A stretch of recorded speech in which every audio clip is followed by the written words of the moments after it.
So good morning students. जैसा कि मैंने आपको पहले बताया था कि अपना वाटर रिसोर्स इंजीनियरिंग है वो 2 पार्ट्स में डिवाइडेड है। First is irrigation and second is hydrology. ठीक है, तो जो अपन सेकंड पार्ट पढ़ रहे हैं वो हाइड्रोलॉजी है। ठीक है ना, वो BTU की 5th यूनिट है, बट मैं उसको एज ए 3rd यूनिट पढ़ा रहा हूँ, यहाँ पर कोई दिक्कत नहीं है। तो ये होता क्या है देखते हैं। It is the science which deals with occurrence, circulation and distribution of water on surface and it's atmosphere. मतलब ये साइंस की वो ब्रांच है जो कि पानी के होने, उसके सर्कुलेशन होने, उसके डिस्ट्रीब्यूशन होने पर डिपेंड करती है। कहाँ पर, सरफेस पे और एटमॉस्फेयर पे।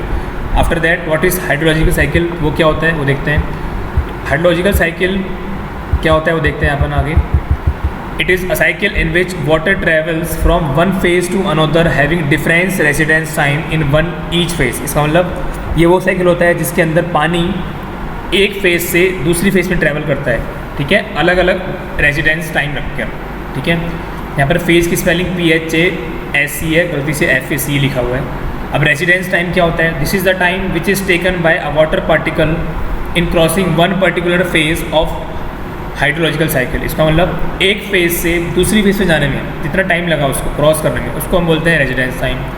एग्जाम्पल ले लेते हैं। सपोज करो एक पानी का जो फेज़ है वो है हमारा हेल्स ओले, एक पानी का फेज़ है हमारा लिक्विड। तो जब एक फेज़ से दूसरी फेज में जाएंगे जितना टाइम कंज्यूम होगा उस टाइम को बोलेंगे हम रेजिडेंस टाइम। ठीक है, नीचे आपको क्या दिखा रहा है, डायग्राम शो हो रहा है। डायग्राम में नीचे क्या है देखो।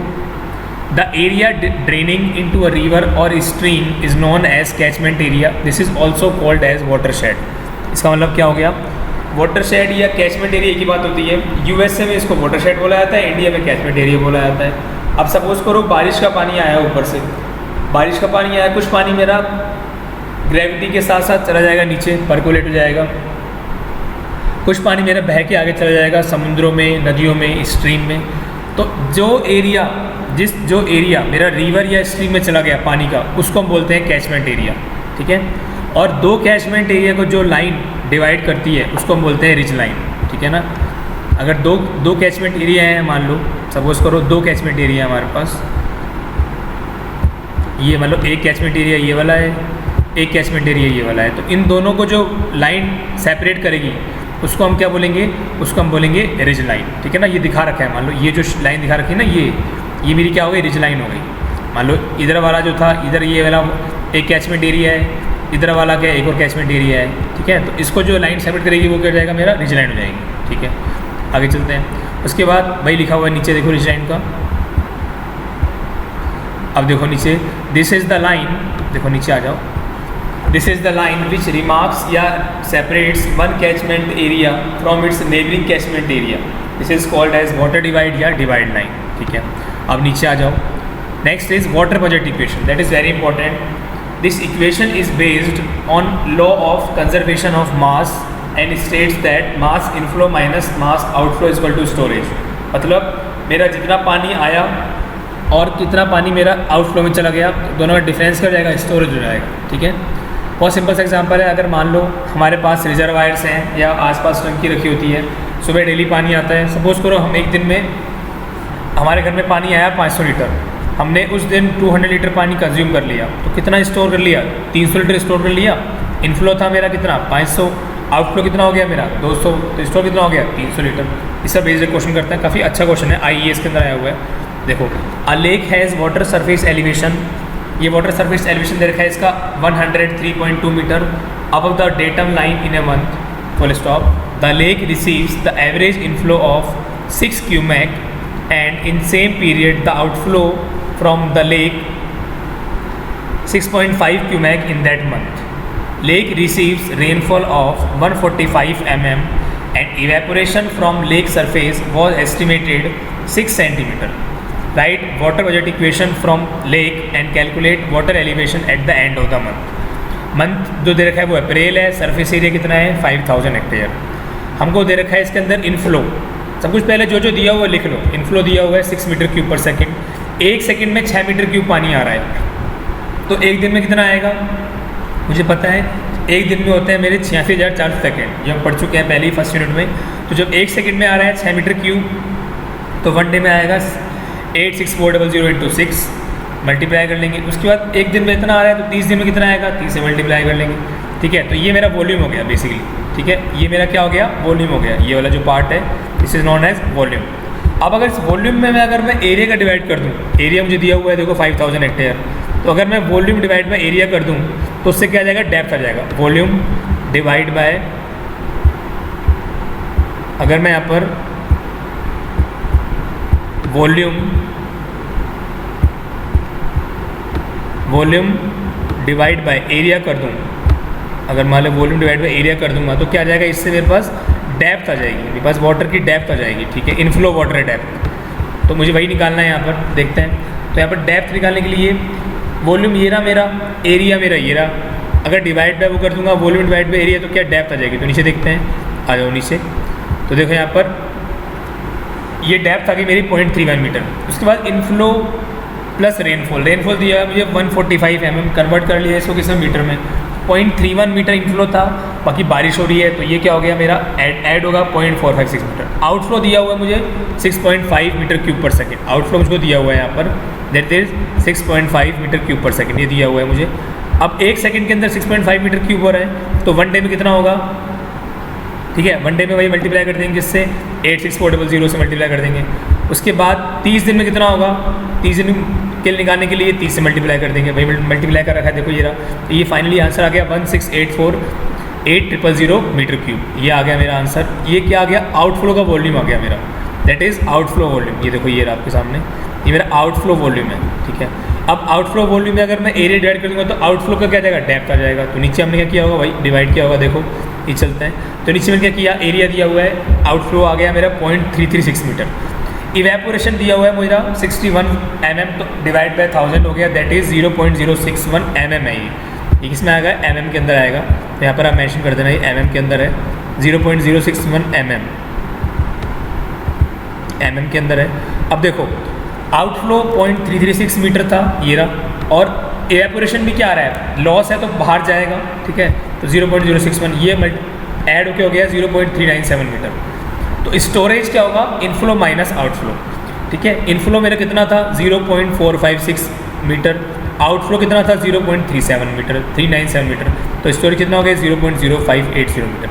अब पहला वाटर एलिवेशन था मेरा 103.2 मीटर, इतना मेरा पानी डेप्थ बढ़ गई मेरे पानी की, तो जब पानी की डेप्थ मेरी बढ़ गई तो क्या हो जाएगा, ये एडिशन हो जाएगा, तो ये कितना हो जाएगा 103.258 मीटर। तो यहाँ पर हमारा क्वेश्चन कंप्लीट होता है। सिंपल सा क्वेश्चन था काफ़ी, ठीक है ना, आप ट्राई करना, नहीं है तो वापस पूछ लेना। ठीक है, अब नेक्स्ट मेरा टॉपिक है दैट इज़ प्रेसिपिटेशन। ये क्या होता है देखते हैं।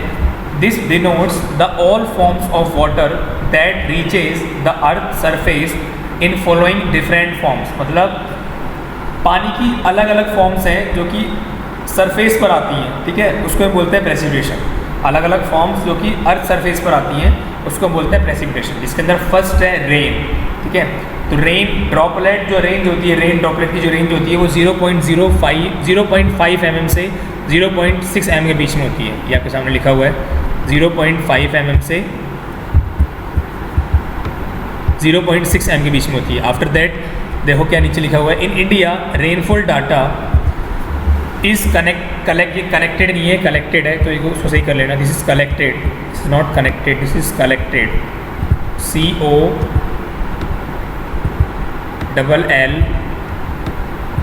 COLLECT, कलेक्ट है, कलेक्ट करने वाला, कलेक्ट है ये, कलेक्ट है ये।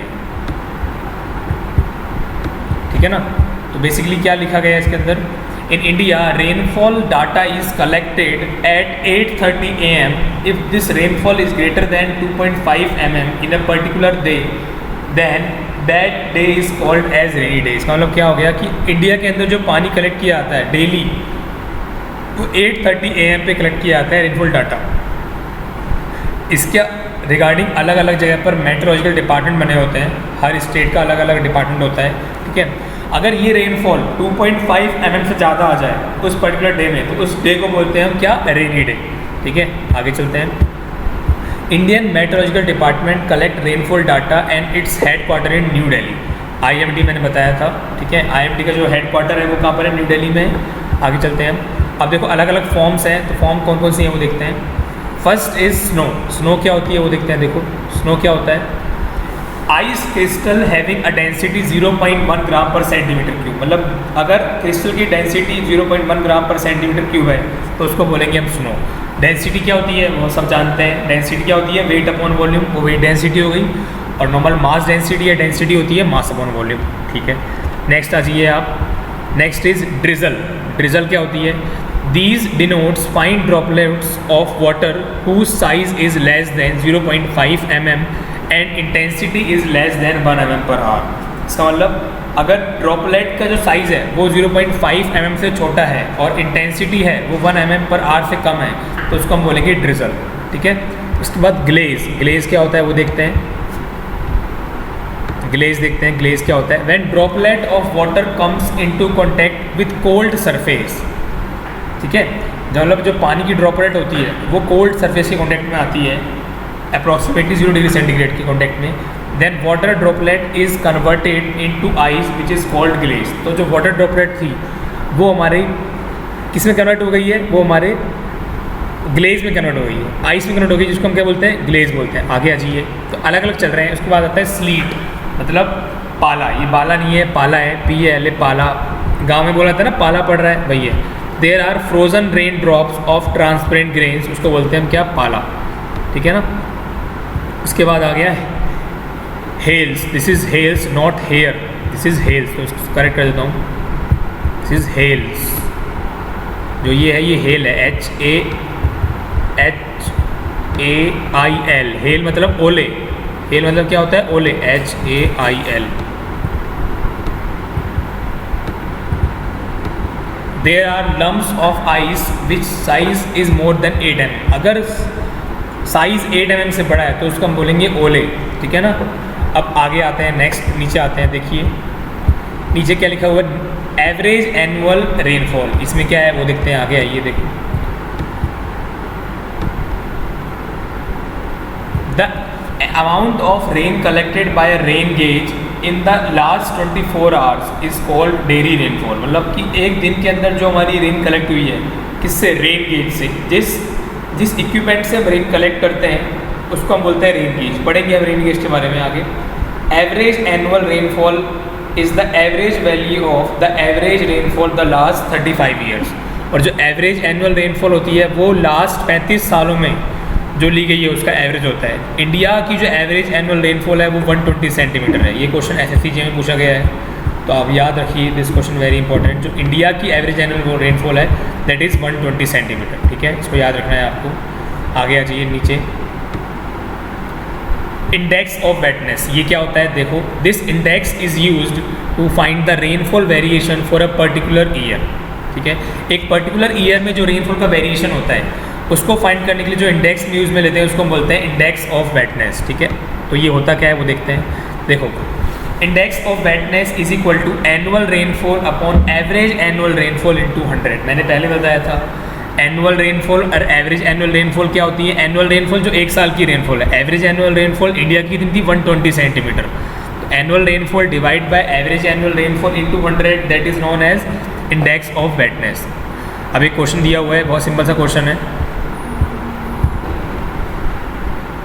अब हमको इस क्वेश्चन में इंडेक्स ऑफ वेटनेस निकालना है। If in a particular year India's rainfall is recorded as 90 centimetre, then find index of wetness. बहुत सिंपल क्वेश्चन है।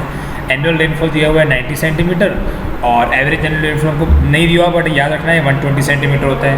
90 divide by 120 into 100, that is 75%, ठीक है। अब नीचे चलते हैं अपन, आ जाइए नीचे। Next is aridity index. पहले हमने पढ़ा था index of wetness, that is in annual rainfall upon average annual rainfall into 100। Next is aridity index. ये क्या होता है ये देखते हैं। तो aridity index is equal to PET minus AET upon PET into 100। तो PET और AET क्या नहीं चीज़ें हैं। PET is equal to potential evapotranspiration and if it refers the water consumes. अब ये होता क्या है PET, तो it refers the water consumes by plant if sufficient moisture is available during its growth period, then it is also known as consumptive use। मतलब PET मतलब potential evapotranspiration, ठीक है, और AET मतलब actual evapotranspiration, ठीक है।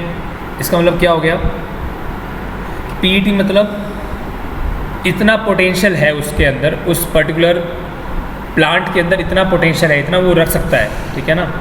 और एक्चुअल 8 मतलब एक्चुअल इवेपोट्रांसपिरेशन मतलब एक्चुअल इतना उसके पास अवेलेबल है।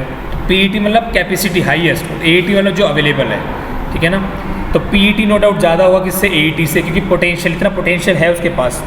तो पोटेंशियल इवेपोट्रांसपिरेशन मतलब क्या हो गया, कंजम्पटिव यूज़ बता चुका हूँ मैं। तो it refers the water consumes by plant if sufficient moisture is available during its growth period then it is known as consumptive use, ठीक है। मतलब इतना उसको पानी चाहिए अपनी किसके लिए, ग्रोथ के लिए, इतना तो चाहिए, पर कितना अवेलेबल है, AET एक्चुअल इवेपोट्रांस इतना उसके साथ अवेलेबल है। तो PET minus AET divide by PET = 100, ठीक है। तो actual evapotranspiration and this refers to actual moisture available under the prevailing condition. Suppose करो जो PET है वो हमारे पास अवेलेबल है 20 mm, ठीक है, और जो हमारे पास AET है वो मेरे पास अवेलेबल है 10। तो PET मेरे पास अवेलेबल है 20 mm और AET है 10 mm। तो इसका मतलब पोटेंशियल इवेपोट्रांसपिरेशन 20 है और AET 10 है। इसका मतलब ग्रोथ के लिए उसको 20 mm चाहिए, अवेलेबल कितना है 10। तो 20 माइनस 10 डिवाइड बाई 20 कितना आ जाएगा, 10 divide by 20 into 100, that will be 50%, ठीक है ना। 50% एरिटी इंडेक्स है, ठीक है, मतलब 50% सूखा हो गया वो। एरिटी मतलब सूखापन होता है। नीचे आ जाइए, नीचे देखते हैं आगे।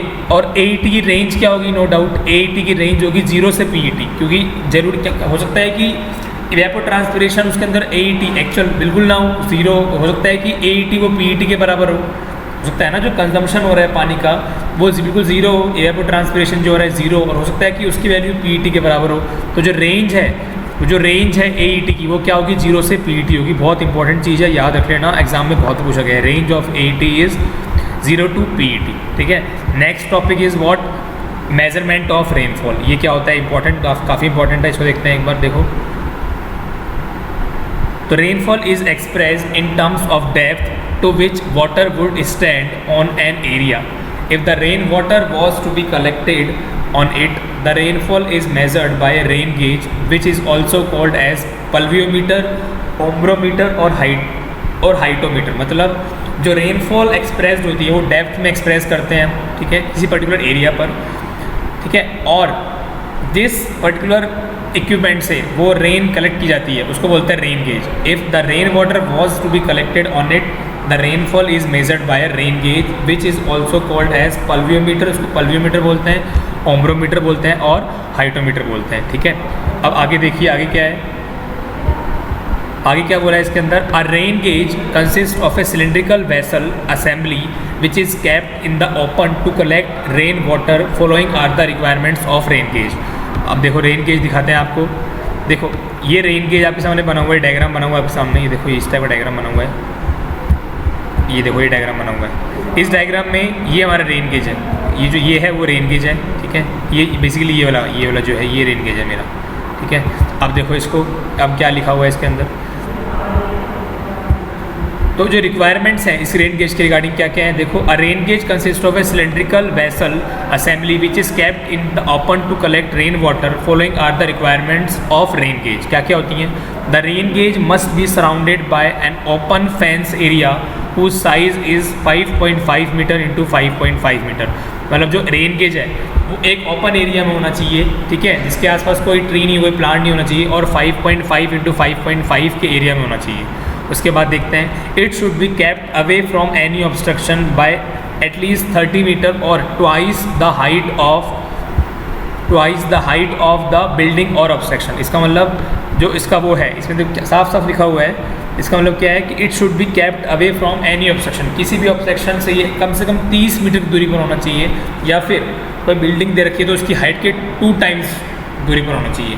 ये IMD ने दिया हुआ है, इंडियन मेट्रोलॉजिकल डिपार्टमेंट ने दिया हुआ है, IMD ने दिया हुआ है, ठीक है। उसके बाद अब रेन गेजेस कितने टाइप के होते हैं, तो रेन गेजेस 2 टाइप के होते हैं। First is non recording rain gauges and second is recording rain gauges. तो नॉन रिकॉर्डिंग रेन गेजेस क्या होता है वो देख लेते हैं। These are simply cylindrical vessel of known area and having graduations। मतलब ये नॉर्मल ग्रेजुएशंस होते हैं बट ये रिकॉर्ड नहीं करते हैं। In India the most commonly use non recording rain gauge is Symons rain gauge. Very important question again, जितने भी क्वेश्चन है काफ़ी बार पूछे गए हैं कि जो साइमंस रेन गेज होता है ये किस टाइप का होता है, रिकॉर्डिंग या non recording. That is non recording rain gauge which has a collecting diameter of 127 mm। जो डायमीटर होता है वो 127 mm का होता है, 5 इंच, ठीक है ना। इसके अंदर जो एक बार डेटा कलेक्ट कर लिया वही डेटा इसके अंदर अवेलेबल होंगे, जो पास्ट में डेटा कलेक्ट किए हैं वो अवेलेबल नहीं हो पाएंगे, इसलिए इसको बोलते हैं नॉन रिकॉर्डिंग रेन गेज। ठीक है, अब नीचे आ जाइए, सेकंड होता है रिकॉर्डिंग रेन गेज। वो क्या होता है वो देखते हैं। देखो रिकॉर्डिंग टाइप रेन गेज, इसमें क्या होता है वो देखते हैं। This rain gauge produce a continuous rainfall variation against time graph, मतलब वाई एक्सिस पे आएगा इसका रेनफॉल, एक्स एक्सिस पे आएगा क्या टाइम। देखो ग्राफ आपके सामने शो हो रहा है, ये दिखाते हैं, ये देखो ग्राफ बन रहा है। तो वाई एक्सिस पे क्या है मेरा रेनफॉल, वाई एक्सिस में मेरा क्या है रेनफॉल है,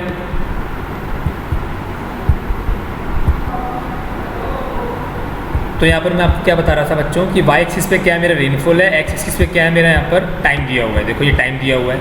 अब इसके अंदर क्या फ़ायदा है, इसके अंदर जो रेनफॉल है वो रिकॉर्ड होता जा रहा है, तो अगर आपको पास्ट का रेनफॉल भी पता करना है तो आप इजीली आप पास्ट का रेनफॉल पता कर सकते हैं। ठीक है, इस डायग्राम को अच्छे से देख लेते हैं अपन। देखो जो वाई एक्सिस पे है वो देखो एक्यूमुलेटेड रेनफॉल है, और जो एक्स एक्सिस पे है वो टाइमिंग है। तो वही लिखा हुआ है this rain gauge produce a continuous rainfall variation against time graph. Using this data, the rainfall intensity with time can also be plotted. This also shows the total accumulated rainfall versus time curve. Total accumulated rainfall मतलब total starting से लेकर and तक का rainfall accumulate किया गया है, लेकिन non recording type के अंदर ऐसी फैसिलिटी अवेलेबल नहीं थी। ठीक है ना।